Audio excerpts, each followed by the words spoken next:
The land lay wide and restless beneath the sun, a sea of dust and brittle grass that whispered whenever the wind passed over it. Out there, silence carried weight. It filled the air the way smoke clings to rafters, thick and hard to escape. A lone rider pressed through it, his figure cut against the horizon, tall in the saddle, hat brim casting shadows that hid his eyes. He was known by many as a man without warmth, a cowboy whose heart seemed as bare as the land he crossed. He spoke little, and what he did not say seemed heavier than the words he chose. His horse moved slow, steady, as though both beast and rider understood that haste had no place here. The cowboy's face was weathered, not with years alone but with a kind of distance he had chosen. He lived close to the earth, close to his own silence, and far from anyone who might reach him. It was then, carried on the dry wind, he heard a sound. A thread of human voice, broken, thin, almost like a prayer torn in half. He slowed, listening. The sound came again, faint, but it was there. His brow narrowed. He turned his horse toward it, leaving the trail behind, letting instinct pull him across the wide plain. The sight met him like a scar left on the land. A fence stretched along the edge of a clearing, old wood, sun-scorched and splintered. Against it were bound 3 women, wrists tied so tightly the rope had bitten raw into their flesh. Their dresses hung torn and soiled with dust, their hair loose and tangled across their faces. Each of them stood with backs pressed to wood, feet bare upon the hard ground, as though nailed to their suffering. He reined in, watching them for a long moment. They lifted their eyes, slow, hesitant, as if no help had ever come before. The sun carved hollows under their cheekbones, their lips cracked, yet their dignity had not left them. Their faces carried the same sorrow, but each in a different shape. The first woman kept her head bent low, as though even the act of raising her gaze might bring punishment. She trembled, the rope shaking with her breath, her silence thicker than words. The second woman glared at the world with eyes sharp as broken glass. Bitterness and fire sat in her look, though the fire was tired, nearly extinguished. The third lifted her face in quiet defiance. Though dust and sweat clung to her skin, there was something unbroken in her. Her eyes held sorrow, yes, but also strength that had not been crushed. The cowboy dismounted with slow precision. He drew a knife, not for menace but for mercy, and approached. The women stiffened, fear tightening in their eyes, but he said nothing. He slid the blade under rope, one wrist at a time, until the coarse fibers fell away. Each cut was steady, deliberate, his silence deeper than any comfort words might have offered. The first woman's knees buckled when the ropes released. He caught her by the arm, steadying her with hands that were rough from work but careful in their hold. The second tore her wrists free and clutched them, wincing as blood returned to her hands. She looked at him as if expecting betrayal still. The third met his gaze directly when her rope fell. Something passed there, not trust, not yet, but a recognition. A man who did not flinch from her pain. He brought his canteen, held it out. They drank one by one, slow, wary. The water slid down their throats like salvation, and still he spoke no words. The silence wrapped around them all, but in it lay something different from the silence of the fence. That silence had been cruel. His was steady, like stone. The women leaned on his horse as he guided them away from that cursed place. Their steps were weak, their bodies near collapse, but they moved forward. The land stretched wide again, swallowing the memory of the fence behind them. By dusk, they reached his cabin. It stood alone at the edge of a clearing, walls built of weathered timber, smoke curling faint from its chimney. It was not a place meant to impress. It was shelter, plain and spare, enough to hold back rain and cold. He opened the door, stepped aside, and let them enter before him. Inside, the cabin bore the mark of solitude. A narrow bed, a table scarred with years of use, shelves lined with tools and a few worn books.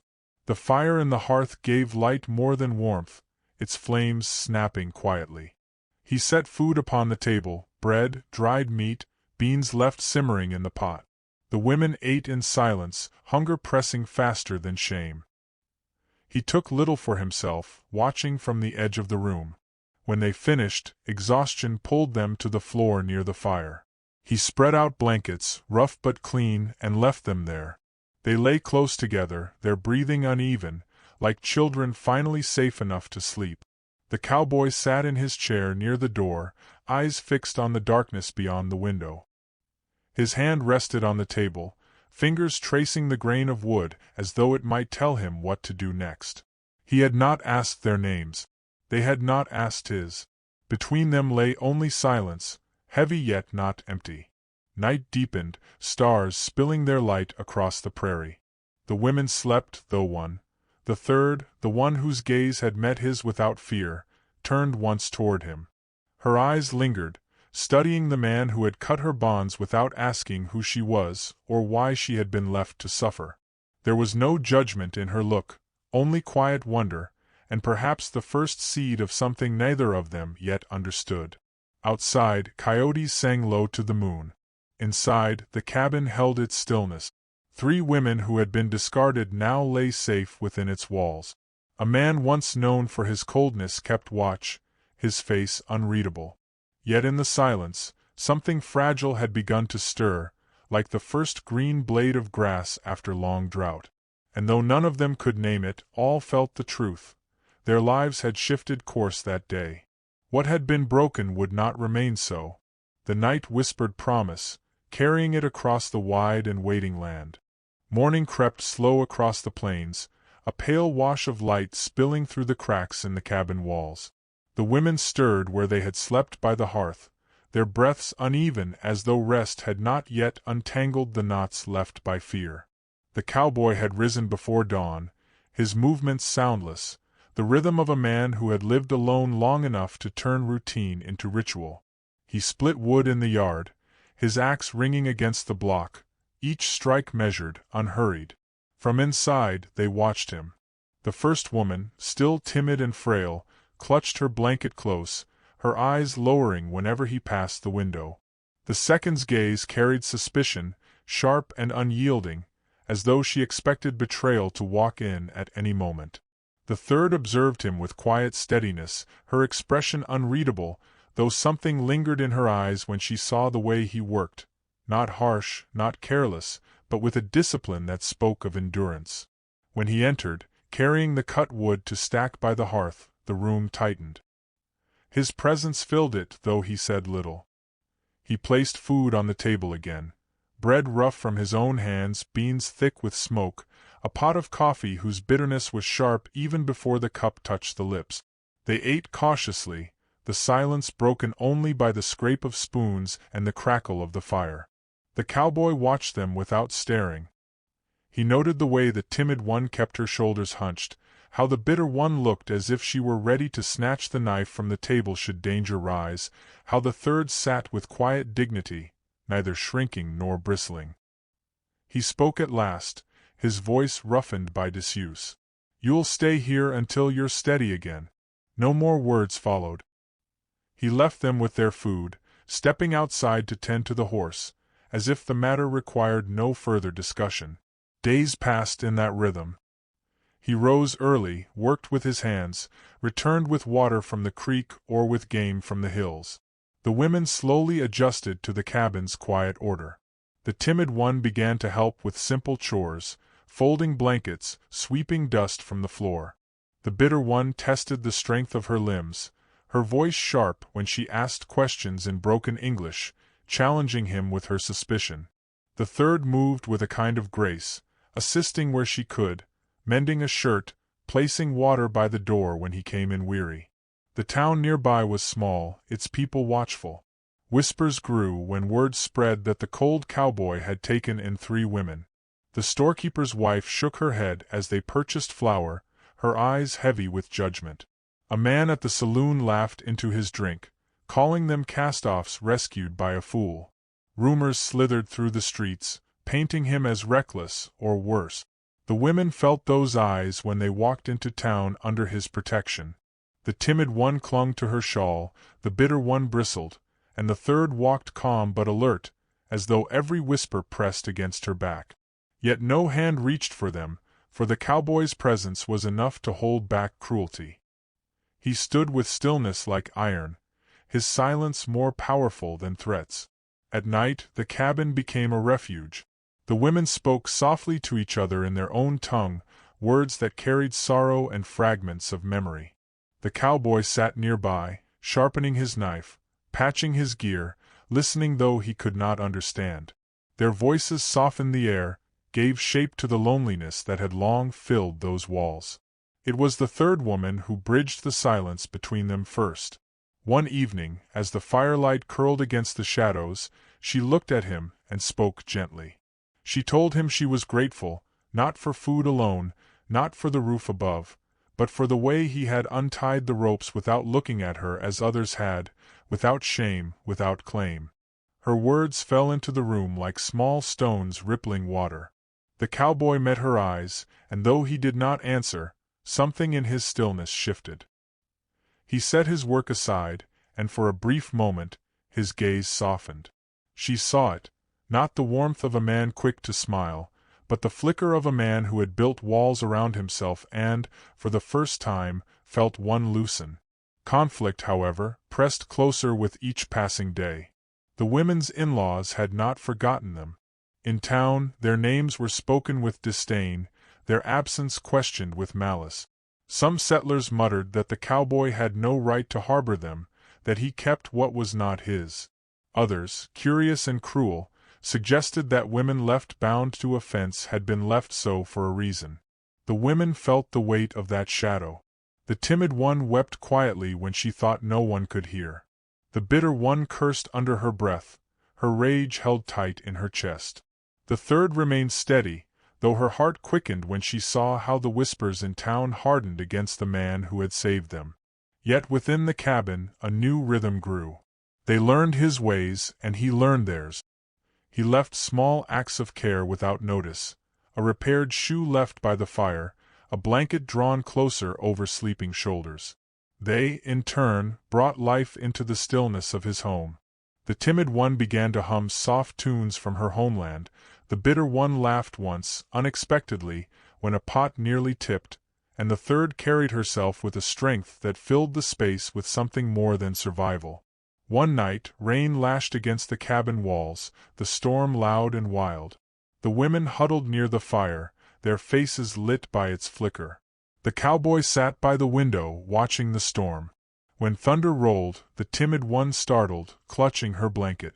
Without a word, he moved, set another log on the fire, its glow steadying the room. He stood watch until the storm passed, a sentinel against both weather and fear. The third woman's eyes lingered on him longer than she intended.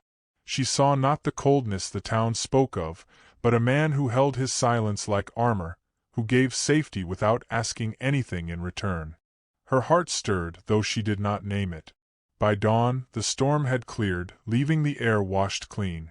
The land outside gleamed with new light, water shining in every hollow.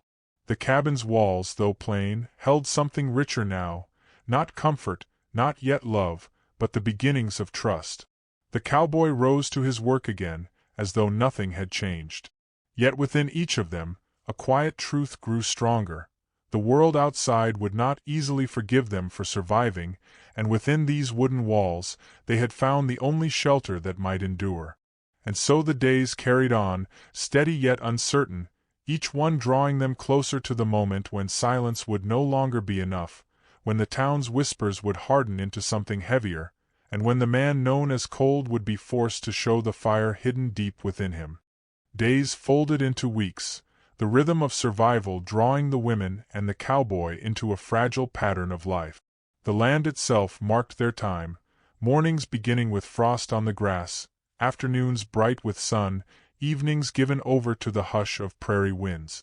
What had once been a house of solitude now carried the sound of footsteps, the whisper of women's voices, the warmth of meals shared without demand. The cowboy taught them what he knew, though words came slow from his mouth. He showed how to fetch water from the creek with steadier footing, how to stack firewood so it dried quicker, how to mend fences with wire pulled tight against the posts.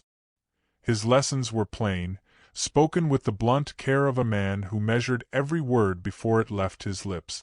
The timid one followed with trembling hands, eager to please though fear never fully left her. She moved like a bird startled by the smallest sound. The bitter one bristled against instruction, yet she worked hard, her anger driving her to prove herself stronger than her weakness. The third stood between them, learning with quiet focus, her eyes lingering on the cowboy not in fear, nor in challenge, but in a searching kind of patience. Small moments stitched them together. One evening the cowboy sliced his palm while repairing a harness. He did not flinch, did not curse, only bounded in silence with a strip of cloth. The third woman noticed. She crossed the room, took his hand gently, and unwrapped the clumsy bandage. She cleaned the wound with water, her fingers careful but steady. For the first time, he did not pull away. He allowed her care, and in that stillness something passed between them, wordless yet unshakable. Another night, rain beat against the roof, steady as drums. The cabin's light flickered across weary faces. The women huddled by the fire while the cowboy sat in his chair, boots muddy from working the land even as the storm rose. The third woman's gaze found his again, steady as before. Outside, thunder rolled. Inside, no one spoke, but the silence felt different, less empty, more alive, charged with something unspoken. But beyond those walls, unease stirred. The town's gossip sharpened. Neighbors questioned what right he had to keep 3 women beneath his roof. Some spat the word thief, others whispered worse. When he walked into the store for supplies, men leaned back in their chairs, spitting tobacco with pointed disdain. Women shook their heads as the 3 moved quietly behind him, their presence turning every eye. The women felt the weight of those looks. The timid one bent under them, shrinking further into herself. The bitter one met them with fire, muttering curses in her own tongue. The third bore them with quiet resolve, though each whisper carved at her heart. What stung most was not the judgment, but the danger hidden beneath it. Rumors reached the ears of the in-laws who had bound them to that fence. They began to speak openly of reclaiming what they called their right, as though lives could be taken back and discarded again at will. The tension thickened, pressing against the cabin like storm clouds gathering at the horizon. The cowboy, long known for his silence, broke it one day. Standing before the 3 women, his voice low but resolute, he told them no one would harm them while under his roof. The words were few, yet they carried the weight of an oath. For the first time, they heard not just coldness in his tone, but the steel of promise. The third woman looked at him then with something close to wonder. She had known men who shouted their strength, men who crushed others to prove their worth. But here was a man who barely spoke, yet when he did, his word was a shield. Her heart stirred in ways she tried not to name. One evening, when the stars stretched endless over the prairie, she stepped outside to breathe the night air. He was already there, standing at the edge of the clearing, rifle in hand though the land lay quiet. She joined him, the silence between them deep but not heavy. After a while, she spoke softly, telling him that once she had been called barren, a burden unfit to remain in a household. She said those words had cut deeper than any rope. Her voice did not break as she spoke them, but the truth behind them weighed heavy. The cowboy turned his gaze toward her, the stars catching in his eyes. He said nothing at first, only shifted the rifle against his shoulder. When he finally spoke, his words were plain. What they called you is not what you are. It was not a grand speech, not poetry, but to her it was enough. In that moment she felt seen, not as a wound to be hidden, but as a life still whole. She stood taller, breathed easier, and for the first time in years, her heart carried hope. But peace does not linger long in such a land. Whispers in town hardened into threats. Men rode near the cabin, leaving hoof prints deep in the soil, watching from a distance. They did not yet act, but their presence spoke of what was to come. The women grew anxious, fear tightening their days again. Still, within those walls, bonds deepened. The timid one began to smile faintly when the bitter one teased her. The bitter one softened her edges, if only slightly, in the warmth of the firelight. And the third, though she spoke little, began to carry herself as though she belonged, not as a guest, not as a shadow, but as part of the home. One night, when the fire burned low, the third woman sat across from the cowboy. She reached out, hesitated, then placed her hand lightly over his. He did not pull back. His fingers shifted, covering hers with a rough gentleness. No words were needed. In that simple touch, a truth blossomed, fragile yet undeniable, a love quiet as dawn, steady as earth beneath their feet. Outside, the prairie stretched vast and dark, carrying on its winds the promises and threats of what lay ahead. Inside, the cabin glowed with warmth, a fragile light standing against the storm that edged ever closer. The night ended in silence, but it was a silence full of life. The cowboy and the woman who had once been cast aside now sat hand in hand, not yet declaring what was growing between them, but no longer denying it either. Their bond had begun to root deep, and it would soon be tested in ways neither could yet name. Dawn carried no peace that morning. The air was too still, the horizon too sharp, as if the land itself braced for what was coming. The cowboy stood outside his cabin, boots pressed into the damp earth, rifle resting against his arm. His eyes scanned the distance where dust rose faintly, riders approaching. The women remained inside, their breaths shallow, listening to the silence that stretched like a held note. The riders came into view, a hard line of men with faces set against the sun. At their head were the very in-laws who had once bound the women to that fence. Their voices carried before them, sharp with accusation. They called the women theirs, spoke of dishonor, claimed the cowboy had stolen what was not his. The words slithered through the air like snakes, coiling with malice. The cowboy did not move from where he stood. His silence held, but it was not the silence of retreat. It was the stillness of stone before a storm. When the riders dismounted, spreading in a half-circle, his hand tightened on the rifle. Behind him, the cabin door opened just enough for the women to see, their faces pale, their bodies tense. One of the in-laws stepped forward, his voice loud with arrogance. He demanded the women return, spitting that they had been cast aside with reason. He laughed at the thought of them taken in by a man so cold he barely spoke. Around him, the others muttered agreement, the sound swelling like a swarm. At last, the cowboy's voice broke the air. It was low, steady, but it cut through their noise like a blade. "They are free." The word struck harder than any bullet. The riders fell to silence, shocked by the weight behind them. He lifted the rifle, not in wild threat, but in quiet promise. No hand will lay claim to them again. The in-laws sneered, tried to taunt, but his gaze held them fixed. The land itself seemed to lean toward him, the prairie wind pausing, the sun catching on his figure like fire. For years, men had called him cold, unreachable, but now his voice burned with conviction, his stillness radiated power. He was not alone anymore, and the truth of that stood unshakable. One rider shifted, testing the edge of violence, but the cowboy raised the rifle with precision, his eyes narrowing. The message was clear: step further and you will not return. The moment stretched long, taut as a drawn bow. The women inside clutched each other, fear and hope entwined. At last, the in-laws faltered. The weight of his resolve pressed heavier than their pride. One by one, the riders backed toward their horses, muttering, spitting into the dirt, but retreating all the same. The prairie swallowed their dust, leaving silence in their wake.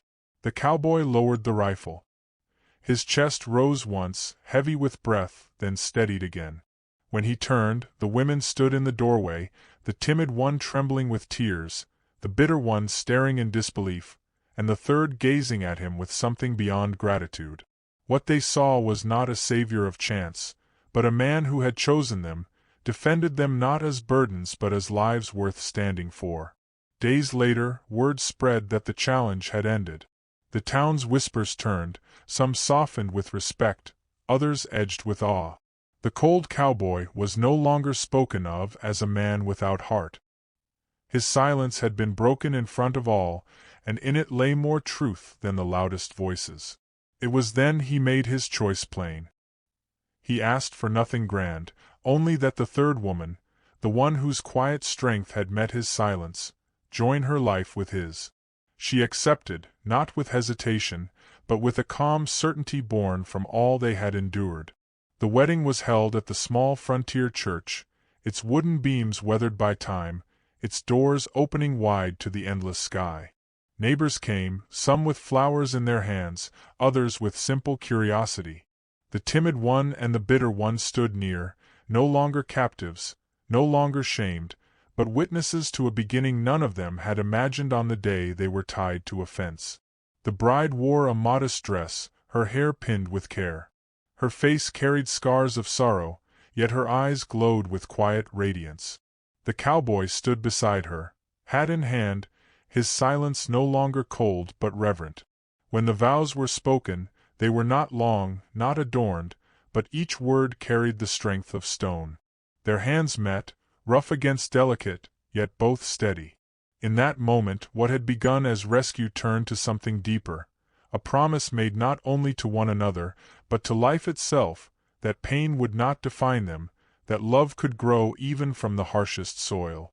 As they stepped from the church, sunlight spilled across the prairie, golden and wide. The townsfolk murmured, some smiling, others moved despite themselves. The timid one lifted her head higher, the bitter one allowed the faintest curve of a smile. And the bride walked forward, her hand in the cowboy's, her heart no longer weighed by the name cast upon her in cruelty. He had been called cold, she had been called burden, yet together they had remade the meaning of their lives. The land stretched before them, harsh and unyielding, but in their union there was warmth enough to endure it. The story closed not with triumph shouted, but with truth whispered. Love is not born in the blaze of fire, but in the steady ember that refuses to die. Sometimes the coldest hearts carry the deepest flame, waiting only for the touch of another to set them alight. And on that prairie, where silence once reigned, warmth at last took root, blooming into a life that no whisper, no shadow, could ever undo.